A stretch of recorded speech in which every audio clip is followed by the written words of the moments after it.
Well, Peter Dutton will no doubt be cheering the latest Newspoll figures out this morning as he gains ground on the Prime Minister. Joining us live now is the Liberal Senator Hollie Hughes. Hollie, good to see you as always. So what do you make of this latest trend this morning? Well, I mean, look, news polls come and go, so you've always got to be careful how much weight you put on them. But I think this is indicative of a trend that we're seeing now, and I think the Prime Minister's got to look at this and be quite honest with himself that after a disastrous 2 weeks in Parliament where Australians have really seen the incapabilities of this government when it comes to managing our immigration system, keeping people safe, the budget has come and gone without a whimper. And Australians know that, since this government came to office, their mortgages have tripled. Their savings have been depleted on average by almost 10%. Their wages, real wages, have continually fallen. We warned Australians it wasn't going to be easy under Albanese, but the reality is that it's getting more and more difficult every single day for them.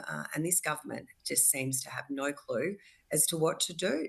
Given that Peter Dutton's got this momentum now and that you've recently missed out on pre-selection, is it bittersweet for you?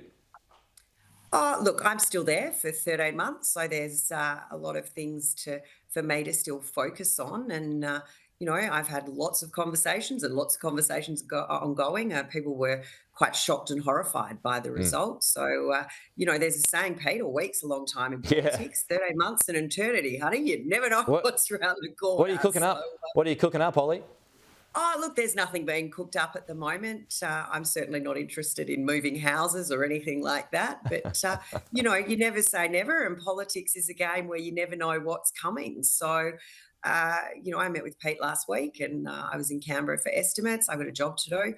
He gave me mental health, suicide prevention and NDIS. And, they're really important portfolios. We're in the midst of a mental health crisis, which is being exacerbated by the cost of living pressures families are feeling. NDIS for me is something that, as the parent of a child who needs the NDIS, sustainability is absolutely key. As I said in an interview on your network last week, the NDIS for me isn't an optional extra, isn't something focused I'm on for the next 13 months while I'm in Parliament. I'm stuck with it for life. In fact, my little NDIS participant turned 15 yesterday, so he's not so little anymore. But, it's indicative, looking at him, how important it is for the kids that really need it and for the families who need it to be there when they're no longer able to be. Just on cost of living, you mentioned cost of living there. Much of that relates to energy. Peter Dutton will not leave the Paris climate agreements and is committed to the 2050 targets, but wants more economic detail on 2030 and 2035.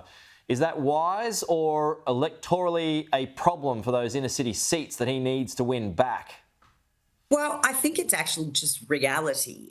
Before I was mental health and NDIS, I was the Shadow Assistant Minister for Climate Change and Energy. And we are so far from the 2030 target of Chris Bowen chasing 82% renewables by then. It is just simply not going to happen.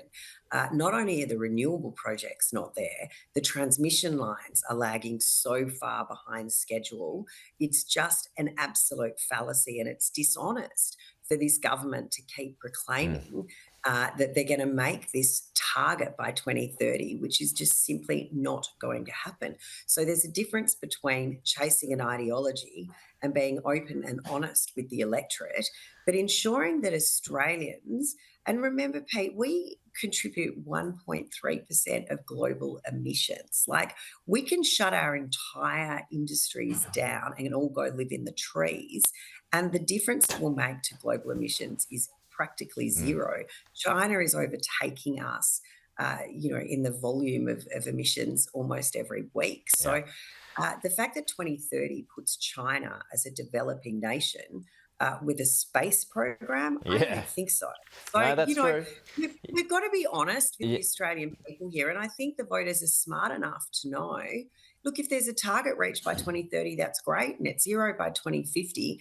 But let's not put ourselves in a position where we're shutting our economy down in the interim. Hey, just a quick one before we go, Hollie. I do want to get your thoughts on this because there is some conjecture about this today. Not everyone is happy about it. King's birthday honours, Daniel Andrews and Mark McGowan. the two COVID-era premiers got the highest honour today. A lot of people saying that, this award system has completely lost touch. Well, there are some who support it, many don't. What's your view of this? I mean, it's extraordinary, is it, that Republicans can't wait to give themselves awards under the monarchy as quick as they can. But the fact that, Andrew's legacy is crippling debt uh, for the state of Victoria, as well as mental health issues are probably worse in Victoria because of the extreme lockdowns that occurred.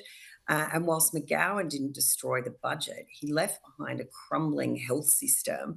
Plus, by cutting off the state of WA from the rest of the country during COVID, he prohibited so many families from being able to be together. I think it's absolutely disgraceful. I don't think there's enough distance between us and COVID for everyone to fully understand the impacts of what these premiers did. It's why we need a royal commission into it. But it is just extraordinary, this blatant Albanese government nepotism, jobs for the boys. It's extraordinary. And I don't think many people who lived under the regimes would be celebrating this. Hollie Hughes, good as always to see you this morning. We'll see you again next week.